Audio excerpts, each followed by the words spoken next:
Entonces, eso se lo hacías a cualquier otro presidente y sí te caía la pálida. Llegó del trabajo y me dice que pongamos la radio porque acababa de haber un golpe militar en Chile. Las cadenas hispanas son, me vas a valer la expresión, muy vulgares.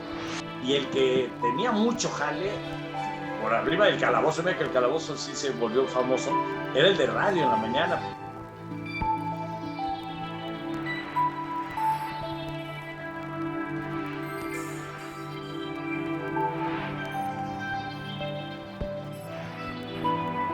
¿Qué tal amigos de la Academia Mexicana de la Radio? Como siempre nos da mucho gusto volver a tenerlos en línea a través de esta nueva forma de comunicación.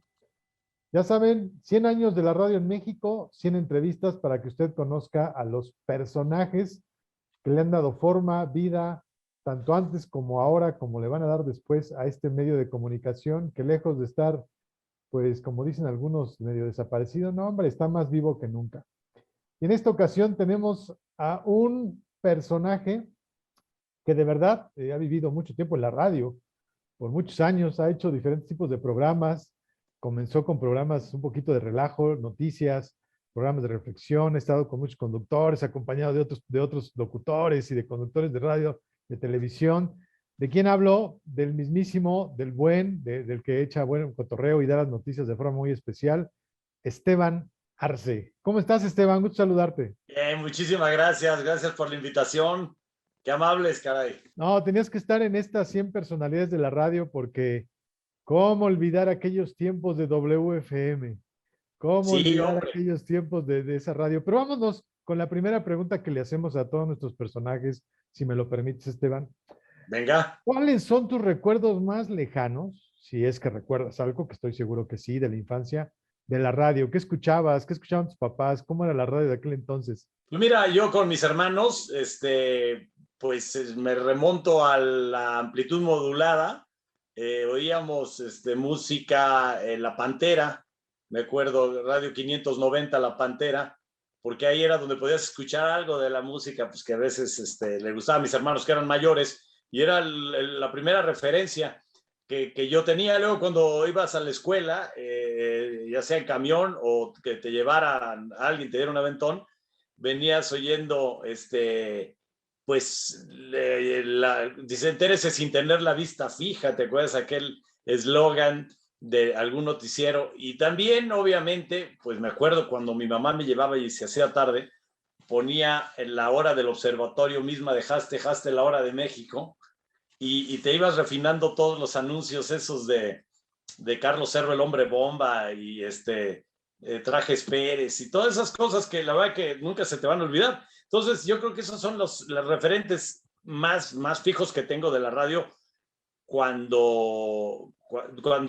o sea, en el punto de vista de entretenimiento. Luego ya vino ya por ahí de quinto, sexto de primaria. Me acuerdo que mi papá un día llegó del trabajo y me dice que pongamos la radio porque acababa de haber un golpe militar en Chile, y un 11 de septiembre, a Salvador Allende, narrado por don Jacobo Zabludowski, que tenía un programa en la W, me imagino, de información, y ahí me enteré del tema, porque todavía no estaban constituidos los noticieros de mediodía, y bueno, pues ese fue más o menos el referente que yo recuerdo. Pero de ahí para el Real, pues siempre he estado acompañado, o sea, siempre el radio, para bien o para mal, ahí está. Sí, cómo no. Platícanos, tú estudiaste, no tuviste nada que ver con estudiar comunicación, ¿estamos de acuerdo? Fíjate que yo quería estudiar eso, yo quería estudiar ciencias de la comunicación, pero por azares del destino, porque yo quería jugar fútbol, yo quería dedicarme a jugar Sí. fútbol profesional. Cuando me entré a la universidad, la Ibero, lo único que había era CTI, que se llamaba, me acuerdo, creo que la carrera, solo había en las mañanas. Y si iba en las mañanas, pues ya no podía ir a jugar o a entrenar o a probarme primero. Y entonces decidí pues hacerla a un lado. Entonces me metí a relaciones industriales, pero con el subsistema de comunicación. Ok. Entonces teníamos taller de comunicación oral y escrita, teníamos televisión, teníamos radio, un poquito, era como una pasadita por todo ese ambiente, y teníamos clases con gente del área de comunicación, de integración, clases de integración que se llamaban, donde podías tener clases con gente de comunicación y la verdad que me daban mucha envidia porque ellos casi todas las materias eran pues muy entretenidas para mí y no eran tan áridas como podía ser pues, reclutamiento y selección de personal, ¿no? No, qué buena materia ese reclutamiento de personal. Sí, ¿Cuándo se da ese gran momento de llegar a los medios? ¿Llegaste primero a la radio, a la tele o a dónde fue donde a llegaste? la radio. Me entero que mi amigo de la infancia, Alejandro González Iñárritu, estaba trabajando en WFM. Yo la verdad que ni lo oía, no oía, en ese tiempo no oía mucho el radio, pero un cuate mutuo me dice, oye, está trabajando el negro la aprendí y lo oigo hablar y dije, qué divertido. Entonces, un día le hablé, le dije, oye, negro, te estoy oyendo.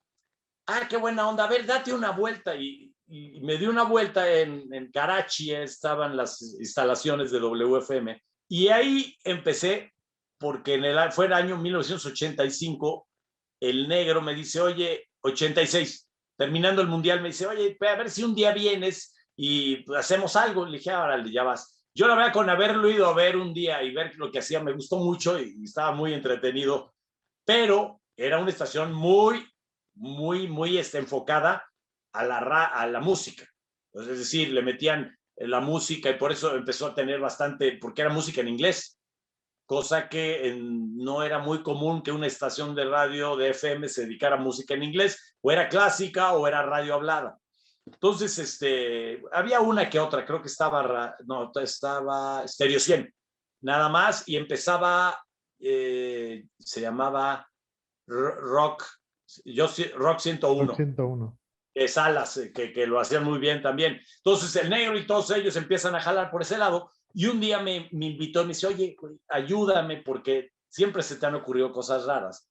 Ayúdame a hacer un autopromocional porque estaban haciendo aquellos del pavo asesino y hacían unas como radionovelas. Entonces dice, ayúdanos a echar, pues a meter de tu cosecha. Y pues así fui las primeras veces y obviamente yo ya estaba trabajando en un tema industrial, textil, que nada tenía que ver, nada. Había dejado de jugar fútbol, ya el fútbol me había abandonado a mí y yo a él. Entonces, pues fui y me divertí muchísimo el día que fui, no me acuerdo qué hicimos. Luego me dice, oye, güey, ya encárgate de una, hazte una tú solo. Entonces se me ocurrió hacer una historia de un cuate que se metían al periférico, era como un reality falso. Era la historia de un cuate que en el periférico, en la noche, se había puesto dentro de una caja fuerte y había puesto pilotes y no salía hasta que le cumplieran algunas peticiones. Neto, ¿cómo estás? ¿Qué se nos informa por allá? Pues mira, Alejandro, como tú dices, ya son 8 horas de interrumpido el tráfico, la gente pues está desesperada, ha llegado el ejército, ha llegado los bomberos, han llegado pues de todo tipo de instituciones sociales, a ver, y no hay poder humano que haga salir este individuo de la caja fuerte, es más, no contesta, con altavoces se ha tratado de comunicar uno con él y no contesta. Será un enfermo mental totalmente, ahora es inamovible la caja. Inamovible totalmente, se usó una soldadura que pues no la podemos desbaratar, pero con nada, ni con bombas. Me imagino que hay de haber un gentío y sobre todo que hay de haber muchos medios de comunicación ya inclusive internacionales. Sí, hay de todo tipo de cadenas internacionales de Estados Unidos, de Europa y pues hay todo tipo de coberturas. Vaya. Y esto lo teníamos que hacer como si fuera en vivo, tipo Orson Welles. ¿Te acuerdas la de los mundos aquella? Pues era mucho más, ¿cómo se llama? Tropicalizada, porque en medio del caos del periférico de los 80s, un cuate se había puesto en una caja fuerte y llegaba la policía y llegaban todos estos, lo produjimos de tal manera de que pareciera verdad. Entonces el negro durante su transmisión, él empezaba a las 12, señores, esto está pasando en el periférico, y esto ya estaba pregrabado. Metimos toda la historia que duraba bastante tiempo, duraba creo que 2 horas, y volvíamos y él presentaba música y volvía. Se armó tal desquicia que la gente creía que era de veras. Hasta Raúl Velasco se quejó de que cómo era posible que él no había agarrado el periférico porque se había creído. Entonces fue un exitazo. Entonces me dice, hazte otra, y así empecé, me hacía otra, pero yo no trabajaba ahí, nada más me invitaba de cuates. O sea, de cuates no me pagaba, obviamente, ya sabes cómo son los cuates. Y, Oye, y cuando, la verdad que aprendí mucho, yo me divertí mucho y estaba yo muerto de risa. Hicimos muchas de esas Y la verdad que la estación se posicionó de tal manera, por esto y por muchas cosas más, porque tenían buena programación, buenos locutores, buenos autopromos, llegó a ser la número 1 en los 80s de rating a nivel DF, que se traducen a nivel nacional, porque es donde más gente oye el radio. Y pues hasta primer lugar, y luego hacíamos cosas de Navidad y hacíamos cosas era muy divertido. Alejandro se sale y se lo llevan a imagen corporativa de Televisa, y se quedó Martín Delgado, y me volvió a invitar a hacer cosas, y le hice un par de temas ahí, algunos autopromocionales. Se va al Martín y entró Charo Fernández, y Charo Fernández me invitó a mí y a hacer un programa con un personaje llamado Van Rankin, burro, y hicimos un programa que se llamaba El Cañón del Sopilote, que era los miércoles en la noche. Pero Charo tenía que empezar con una nueva campaña, nueva estación, todo. Y en ese entonces, Alejandro, Martín, Arturo López Gavito y todo. Arturo López Gavito se suponía que iba a ser el horario de la mañana. Pero resulta que negro y todo se agarran un contrato para manejar la producción de un nuevo proyecto que se llama Radioactivo. Se van todos allá. Y entonces Charo se queda sin quien hiciera el programa en la mañana, y nos dice a mí y al burro, oiga, pues en lo que consigo a alguien se pueden quedar en la mañana. Digo, no para hacer comidas. Mire, a ver si nos podemos entender. Lo que pasa es que yo me voy a hacer unos plátanos machos ahí en el cuarto. Nomás los tengo que asar tantitos, no son 5 minutos.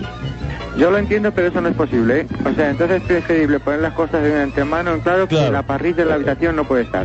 Oiga, bueno, lo voy a poner con el dietista, a ver qué puedo llevar de comida, espérame.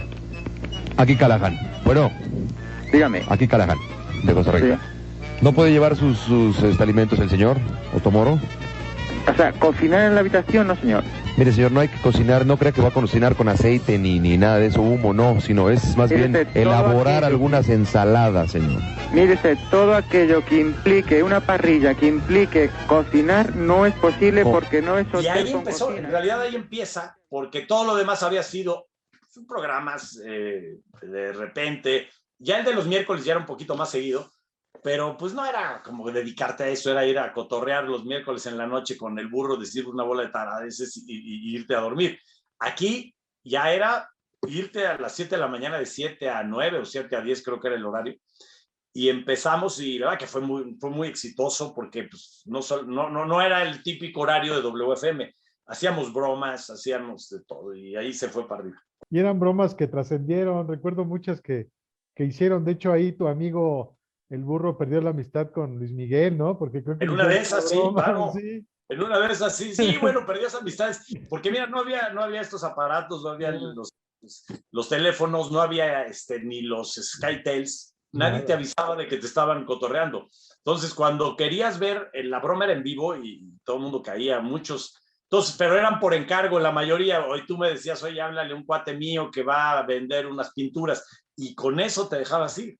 Y ya con eso, la verdad que fue un exitazo. Estuvimos, a los 8 meses ya nos fuimos a la televisión, pero el programa siguió, y el que tenía mucho jale por arriba del calabozo, mira que el calabozo sí se volvió famoso, era el de radio en la mañana, porque toda la gente que iba a las universidades, a los trabajos, pues se quedaba pendiente a ver cómo terminaba la broma a cualquier persona. Arce, y desde ahí la radio constantemente, ¿no? ¿No has dejado la radio? Bendito Dios, ¿no? No. Es un medio maravilloso que te permite llevar ideas y cosas verdaderamente impensadas a la realidad de la palabra, y la palabra pues vuelve a abrirse en la imaginación de cada persona que oye lo que se está diciendo en el radio.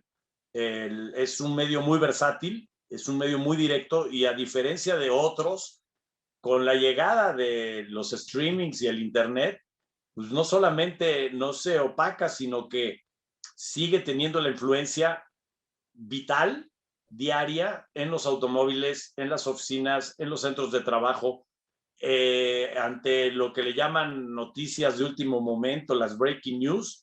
Pues el radio es un medio indispensable, lo hemos visto en temblores, lo hemos visto en huracanes, no solamente en México, en el mundo sigue siendo, se puede traducir que el radio se vuelva satelital, pero sigue siendo radio. Es decir, el formato es el mismo, pero todo depende, o sea, la inmediatez del radio es única, no la tiene nadie. Además, prendes y ya está. Nada de que prendes y ya llegué y que pícale y que súbele y que no. Ahí el radio es una maravilla. Tú tuviste la fortuna, Esteban, de vivir mucho tiempo en Estados Unidos. Sí. Entonces, me imagino que escuchabas la radio tanto norteamericana como la que hacen nuestros paisanos allá, que ha crecido también muchísimo. Sí. En comparación con la radio que tú escuchas en México, la de allá, ¿cómo la escuchas? ¿Cómo la visualizas? Lo que me di cuenta en las cadenas hispanas son, me vas a valer la expresión, muy vulgares.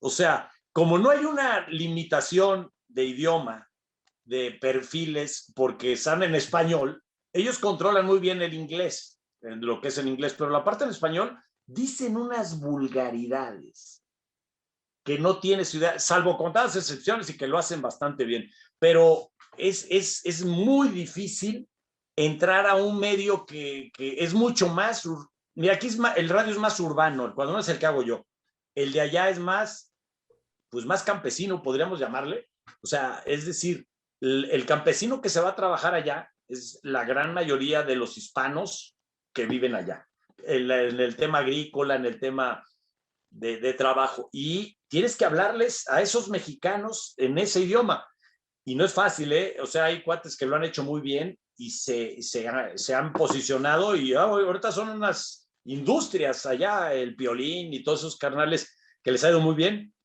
pero es difícil tú adecuarte a un estilo de esos, porque yo de repente me ponía a oír y dije, a ver, ¿qué están diciendo? No, en Dallas, en Los Ángeles, en Rosario, no manches, esas cosas no las has oído ni en el Teatro Blanquito. Interesante, por eso era importante platicar contigo sobre esta experiencia que tuviste de haber trabajado en Estados Unidos y haber escuchado a nuestros paisanos. Nunca pude hacer radio para Estados Unidos, fíjate.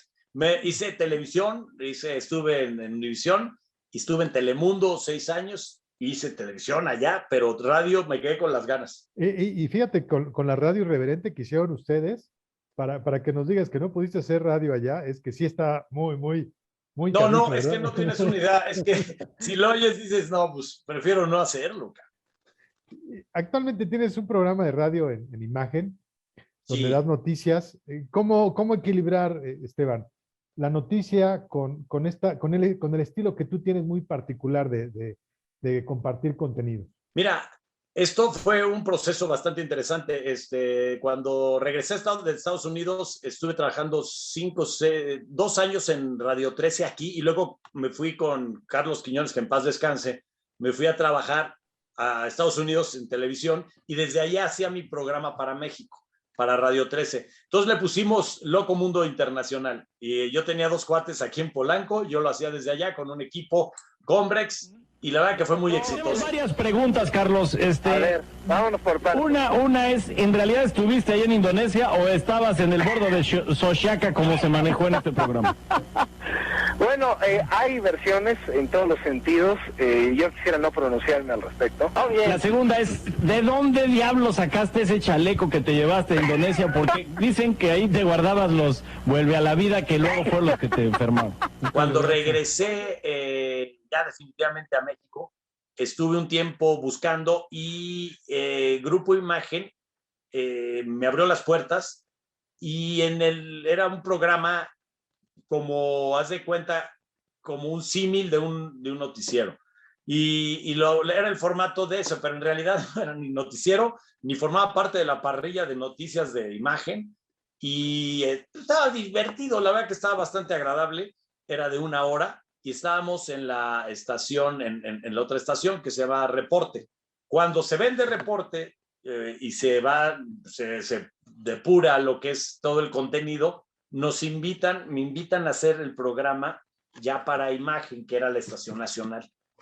Y me dan el espacio de las tardes, y era era un albur, porque la gente que oye noticias quiere oír noticias. O sea, no quiere oír tus ocurrencias o un albur.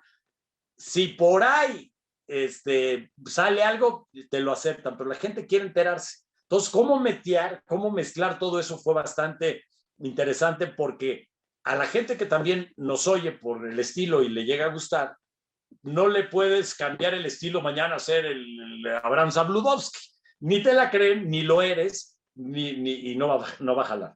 Y por otro lado, el que busca noticias dice, güey, yo no quiero oír a un loco que esté diciendo barrabasadas o disparates, entonces me voy a otra estación. ¿Cómo escuchas a la radio actualmente? ¿Crees que tiene la radio esa gran libertad a pesar de que luego le quieren poner la mordaza?